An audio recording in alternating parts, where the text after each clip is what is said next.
नमस्कार.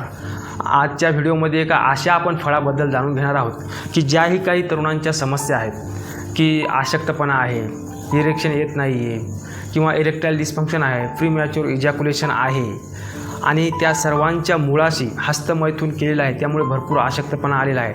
ज्या वीर्यनाड्या आहेत, ज्या नसनाड्या आहेत, त्या कमजोर झालेल्या आहेत, लूज झालेल्या आहेत. त्यामुळे 2-2, 4-4, 8-8 दिवससुद्धा इरेक्शन येत नाही आणि मॉर्निंग इरेक्शन तर पाहायलाच भेटत नाही. म्हणजे याचा अर्थ शरीरामध्ये खूप काही नुकसान झालेलं आहे.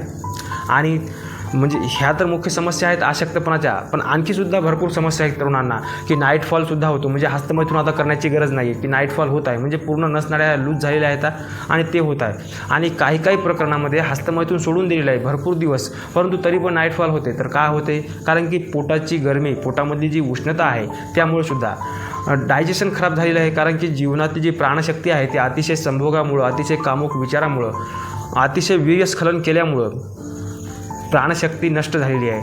रोगप्रतिकारक क्षमता कमी झालेली आहे. आणि थोडंसं पाणी बदललं, ऋतू बदल झाला तरीसुद्धा खूप गंभीर आजार होतात, जसं की सर्दी, पडसं, ताप, खोकला हे सुरूच राहते आणि शरीरामध्ये बातच इन्फेक्शन होत राहते. हे सर्व कशामुळे? रोगप्रतिकारक क्षमता कमी असल्यामुळे. काही लोक किती कुठलचंही पाणी जरी पिलं तरी त्यांना काही होत नाही, परंतु काही लोकांना साधं आरोचं पाणी जरी नाही भेटलं तरीसुद्धा ते बिमार पडतात. या सर्वांच्या मुळाशी एकच त्यांची प्राणशक्ती म्हणजेच रोगप्रतिकारक क्षमता, शक्ती जी शरीराचं आपोआप ऑटोमॅटिक रक्षण करणारी आहे ती कमी झालेली आहे. शरीरामध्ये उत्साह राहत नाही आहे, सतत आळसावल्यासारखं वाटत राहते.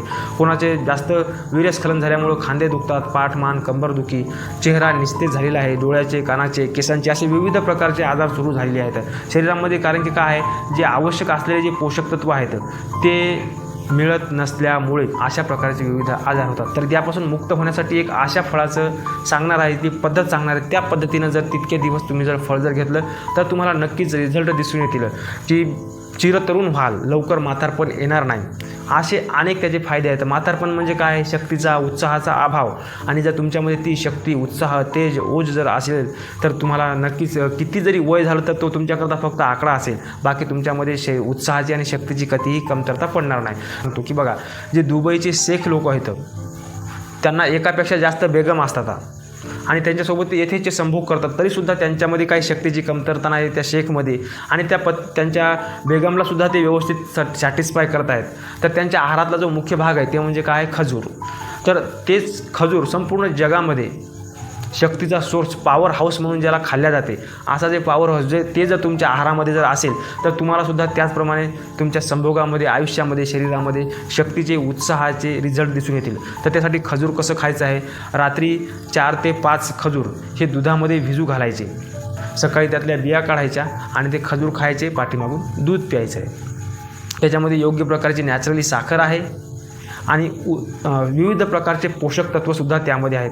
त्यामुळे तुम्ही हा जर प्रयोग कमीत कमी 21 दिवसापर्यंत जर केला तर तुम्हाला पहिल्या 15 दिवसामध्ये रिझल्ट दिसून यायला सुरुवात होतील.